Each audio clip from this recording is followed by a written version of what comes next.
શું તમે બહારથી કોઈ પણ પેકેજ ફૂડ લઈને ખાઓ છો? Chips, biscuits, cookies? તો આ સમાચાર તમારા માટે છે. એવું આ વિડીયોનો આશય બિલકુલ નથી કે તમને કહે કે આ પ્રકારના પેકેજ ફૂડ્સ બંધ કરી દો, કારણ કે એ દરેક વ્યક્તિ વધતા ઓછા અંશે ખાય છે.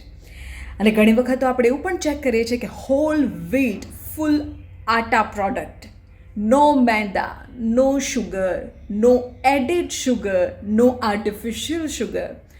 બસ એ વાંચીને આપણે પેકેટ્સ લઈ લઈએ છીએ અને પછી જે પાછળ સાવ નાના અક્ષરે લખેલું હોય તેને વાંચતા ભૂલી જઈએ છીએ અથવા તો અવગણીએ છીએ. ઇન્ગ્રીડિયન્ટ્સના લિસ્ટમાં સૌથી પહેલાં મેંદાનું નામ હોય અને આટાનું નામ છેલ્લે હોય, છતાં પણ પેકેજ ફૂડની આગળ લખેલું છે કે આટા પ્રોડક્ટ, એટલે આપણે લઈ લઈએ. પણ હવે આવું નહીં થાય, કારણ કે ફ્રન્ટ ઓફ પેક લેબલિંગ કરવું પડશે.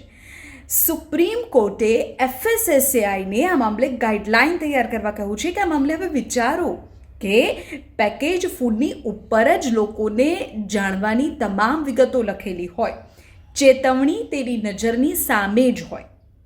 ચિપ્સ, બિસ્કિટ કે કોલ્ડ ડ્રિંક્સના પેકેટની આગળની બાજુ ફ્રન્ટ પર મોટા અક્ષરે લખવું પડે કે મીઠું, ખાંડ કે સેચ્યુરેટેડ ફેટનું પ્રમાણ કેટલું છે.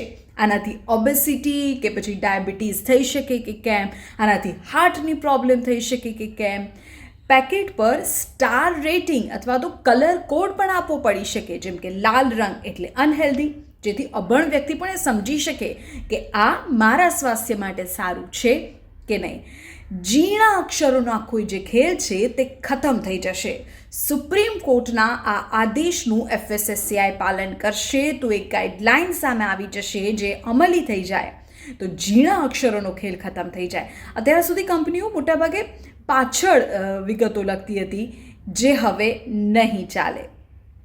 તો સુપ્રીમ કોર્ટે ફ્રન્ટ ઓફ પેક લેબલિંગને લઈને ખાસ ભાર મૂક્યો છે. તેમણે કહ્યું છે કે પ્રોડક્ટ જે છે તે તેના ફ્રન્ટ પર લખો, મોટા અક્ષરે લખો, કે જેથી લોકો જ્યારે તેને ખરીદે ત્યારે ધ્યાન રાખે. સામાન્ય રીતે શું થાય કે આપણે કોઈ મોલમાં કે કોઈ અન્ય જગ્યાએ જઈએ અને ઉપરથી દેખાય કે આ વસ્તુ કેચી લાઇનથી આપણે લઈ લઈએ, આગળ કે પાછળ વાંચવાનો સમય વેડફતા નથી અને તેના જ કારણે આપણે બીમારીઓને આમંત્રણ આપીએ છીએ. પણ હવે ચિપ્સ હોય કે બિસ્કિટ, કંપનીઓ તમને અંધારામાં નહીં રાખી શકે. સુપ્રીમ કોર્ટે FSSAIને કડક આદેશ આપતા કહ્યું છે કે પેકેટની આગળ જ લખવું પડશે ફૂડ હેલ્ધી છે કે અનહેલ્ધી છે. હવે ઝીણા અક્ષરોમાં લખેલી વિગતો વાંચવાની જરૂર નથી. પેકેટ જોતાં જ ખબર પડી જવી જોઈએ કે તેમાં ખાંડ કે મીઠું છે કે નહીં.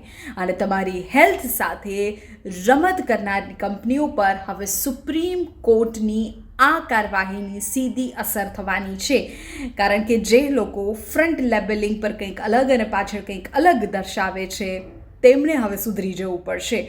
જો આ આદેશ આવે છે તો તમારા અને મારા આપણા સ્વાસ્થ્ય પર કેટલી તેની સકારાત્મક અસર થશે વિચારો. અને તમને લાગે છે કે શું આ નિર્ણયનું તાત્કાલિક નિર્ણય સ્વરૂપે આવવું જોઈએ કે જે નિર્દેશ અત્યારે છે? તો અમને કમેન્ટ કરીને કહેજો.